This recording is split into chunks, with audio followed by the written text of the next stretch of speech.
Welcome. Today we're doing a deep dive into a figure who, well, still casts a pretty long and uncomfortable shadow over Spain. We're tackling General Francisco Franco.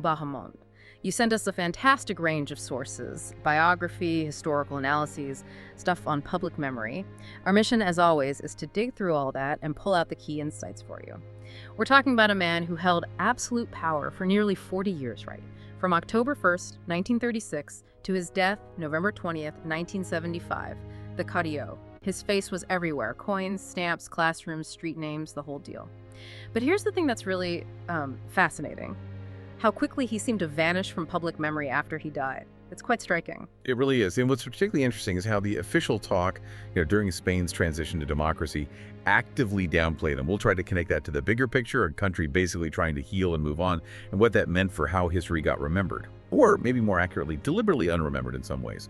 We'll get into his personal story, what his regime was actually like, and this whole ongoing debate about his legacy. It's complex. Definitely complex. So what does it all tell us about modern Spain? Let's unpack this uncomfortable specter. Okay, so Franco dies November 20th, 1975, almost 83 years old, nearly 4 decades in power. But instead of this huge public reckoning you might expect, the years right after saw this, well, they call it a virtual forgetting, especially among the young.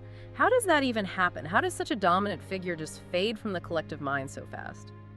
Well, the sources point to some really telling surveys from back then, that early post-Franco time. There was one in 1981 by Juan Jose Linz, I think.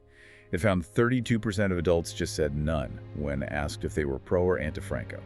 And these are people who'd lived through it all. Then, just 4 years on, a survey of kids in Madrid schools found they barely knew General Franco. Wow. And for those who did remember him, feelings were all over the place. A poll in '85 showed 30% felt hope at his death, 27% indifference, and 22% sadness. But that indifference number, crucially, was highest among the 18 to 25-year-olds, so the younger adults. Suggests a shift, right? Absolutely. And this leads into what people often call the Pact of Forgetfulness, the Pacto del Olvido. It was basically this unspoken political deal during the transition, say 75 to 78. The idea was, let's not drag up civil war crimes from either side in public. Don't use them as political ammo. Because a new democracy was fragile, you see, they didn't want to destabilize it. The amnesty laws, 76 and 77, they actually state the aim is to finalize this process with the forgetting of any discriminatory legacy from the past, explicitly. It's almost like a collective decision, isn't it, for national survival? Just turn the page. It reminds me of that Nietzsche quote, something about the past only being useful if it serves the present and future, not if it weakens it. Seems like Spain really took that idea to heart then. They did. The whole narrative shifted. It wasn't criminal versus assassin anymore. It became a fratricidal war, a collective tragedy. That fostered this sense of shared responsibility and pushed the need for amnesty for everyone. Okay, but while there's this push to forget, Franco's stuff was still everywhere. His face on money, stamps, his portrait in schools. So what happened to all those symbols? How did they actually go about removing them? Must have been tricky. Oh, it was slow and definitely complex. It really showed how deep his image ran.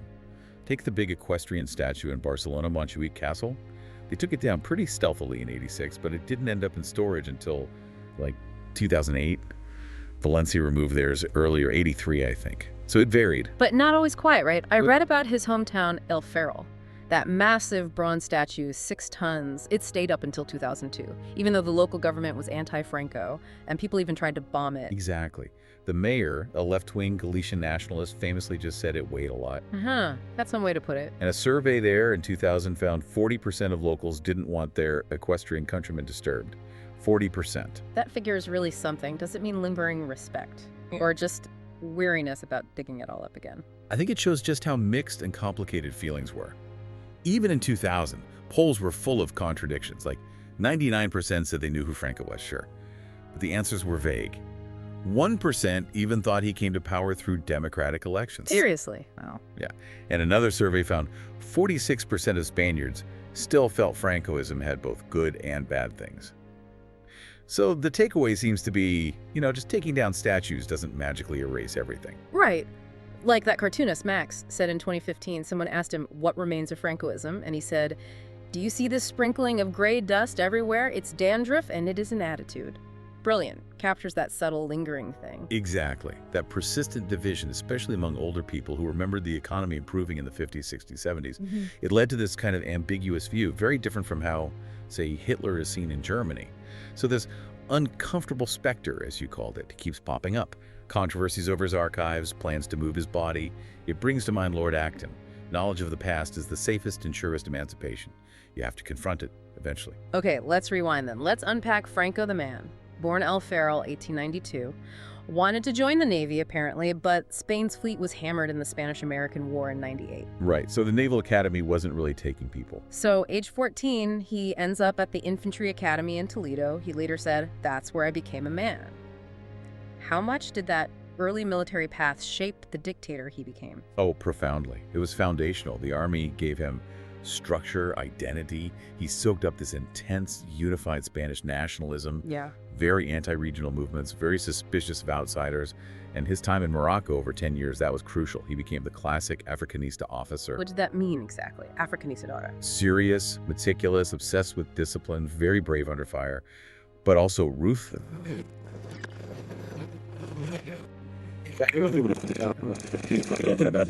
Extreme brutality, surrounding settlements, killing the inhabitants, that kind of thing. So he learned tactics there: terror, divide, and conquer. Absolutely. He said himself, "My years in Africa live within me with an incredible force. Without Africa, I can scarcely explain myself." It forged his worldview. And he rose fast, didn't he? Incredibly fast. Became the youngest general in Europe at 33 in 1926.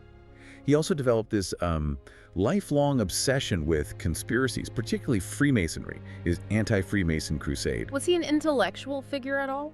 Not really, no. One of his ministers noted that he wasn't interested in political theory, kind of had contempt for it. Very pragmatic, very military-minded. And his political rise really kicked off after putting down that miners' revolt in Asturias in 34? Yes, that was key.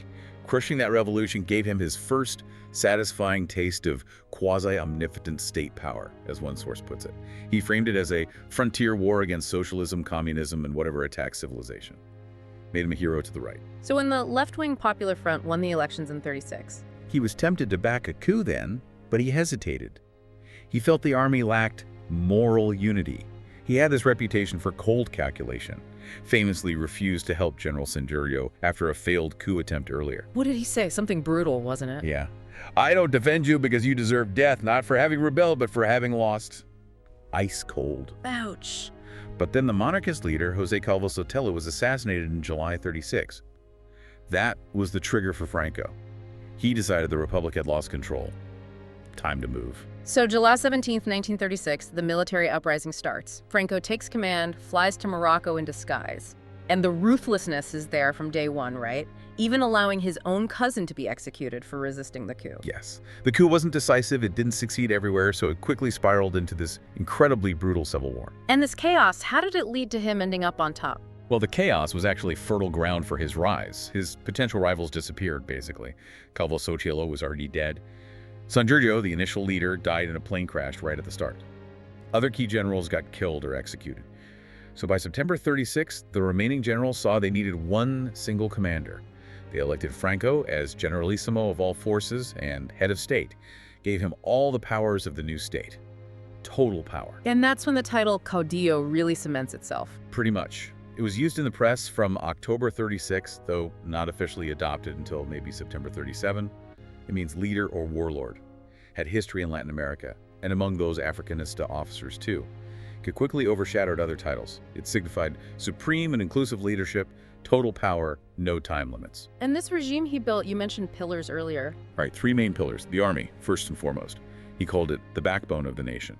His power ultimately came from winning the war, the legitimacy of victory backed by military force. Second, the Catholic Church. It was fiercely anti-republican and framed war as a crusade for God and for Spain. They practically deified him, Homo Mrs. Deo, the man sent by God. Wow. I read he kept a relic, St. Teresa's hand, in his bedroom. Saw himself as a new Philip II. He did. Deeply religious, or at least used religion effectively. And the third pillar, the Phalange. Yes. In April 37, he basically forced all the right-wing political groups into one party. The Falange Española Tradicionalista y de las Naciones became the single state party, adopted their symbols, the blue shirt, the Roman salute, the anthem Cara al Sol. But crucially, the Falange was always subordinate to him, the army, and the church. It wasn't like Mussolini's party running the show. The core remained Franco's own ideology. Anti-communist, anti-liberal, anti-Masonic, obsessed with national unity. Okay, so 1939, Civil War I, Franco's in charge, then boom, World War II breaks out almost immediately. His regime leaned fascist. He met Hitler at Hendaye in 1940. But Spain stayed neutral. Why? Given his leanings. It boils down to pragmatism again. Spain was absolutely wrecked by the Civil War, economically devastated, facing famine. And strategically, they were vulnerable. The British and French navies controlled the seas, and Spain needed imported oil and food. Franco knew they couldn't survive a long war. His plan was always to jump in late, maybe grab some French colonies. Once Britain seemed finished, he kept saying Spain could only enter when England was about to collapse, which of course didn't happen. But he wasn't entirely neutral in spirit, was he? The Blue Division. Right, he showed moral belligerency. When Germany invaded the USSR in 1941, he sent Spanish volunteers, the Blue Division, to fight on the Eastern Front. He even had this weird theory of two wars, belligerent against communism in the East, but non-belligerent with the Western Allies. His top advisor, Carrero Blanco, was even more extreme, called the Allied side Jewish power, fighting against anti-Spain, basically anyone not fitting their nationalist Catholic mold. But then the tide turned against the Axis. And Franco pivoted fast. By 1943, Mussolini's gone, the US is putting on pressure, they even cut off fuel supplies for a bit. So Spain goes back to strict neutrality. And Franco starts rebranding himself as the essential sentry of the West against communism, all about political survival. This led to Spain being isolated internationally after the war, but also set the stage for its slow rehabilitation during the Cold War.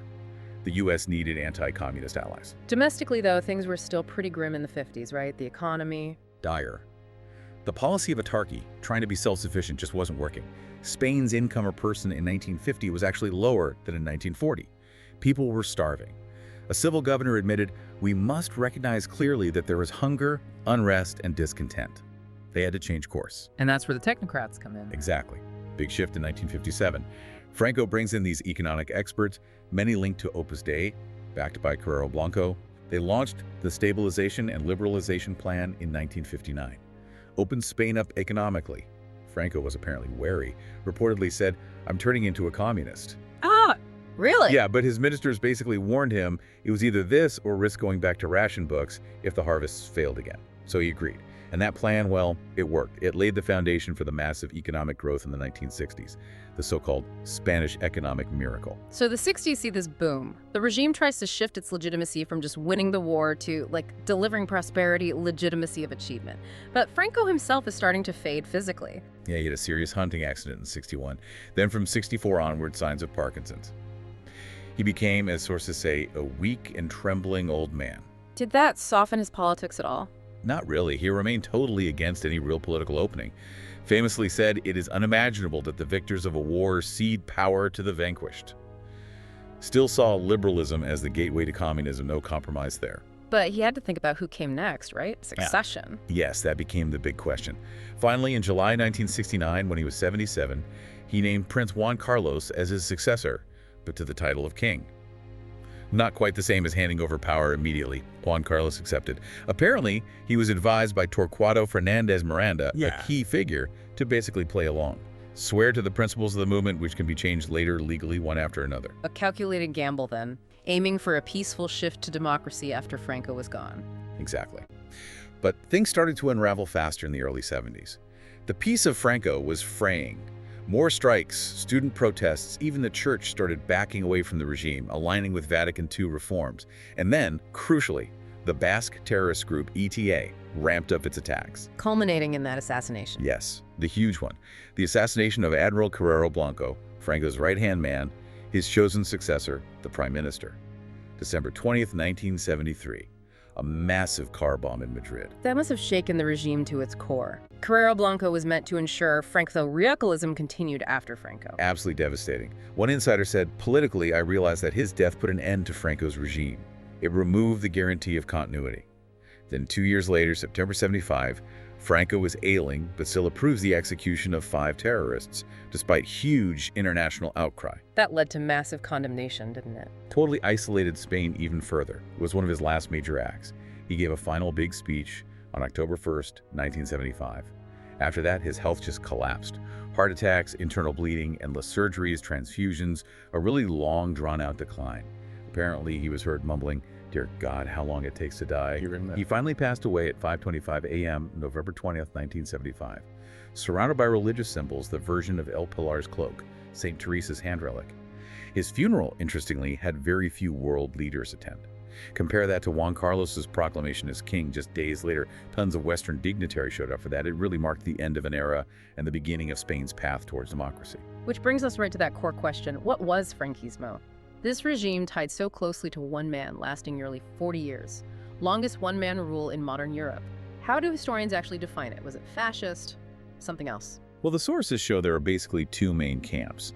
Initially, particularly on the left, he was definitely seen as a Spanish type of fascism. Counter-revolutionary, defending the rich, crushing workers, using the symbols of its Axis buddies.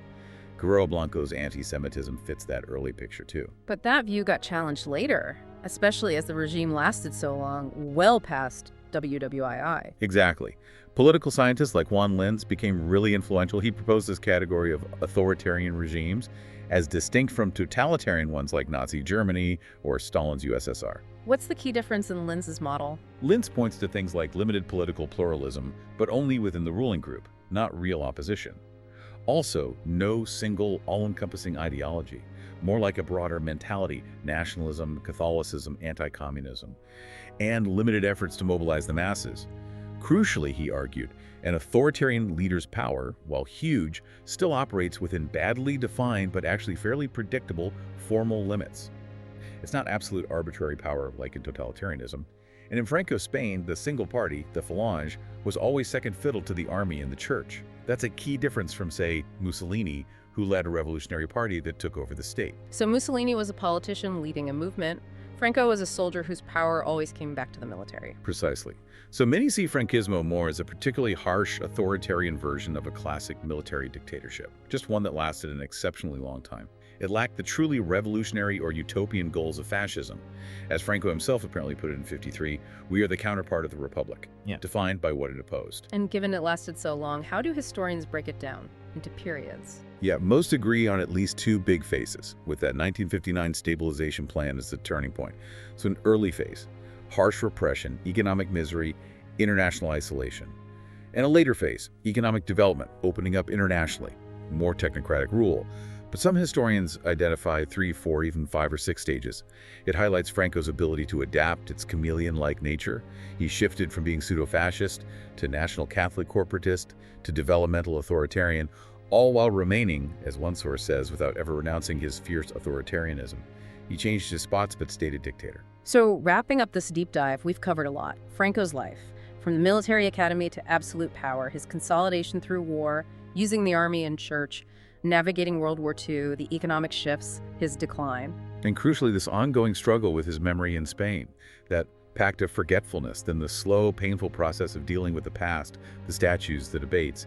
It really shows how a nation grapples with something like the original sin of an authoritarian regime. The past just doesn't stay buried, does it? It really doesn't. So a final thought for you, our listener, to maybe chew on. If Franco's regime was defined by this chameleon-like ability to change its appearance while keeping its authoritarian core intact, what does that tell us about how power structures can endure, maybe even in societies we think of as fully democratic? How much of that dandruff of the past, as the cartoonist put it, might still be floating around, shaping things in ways we don't always see?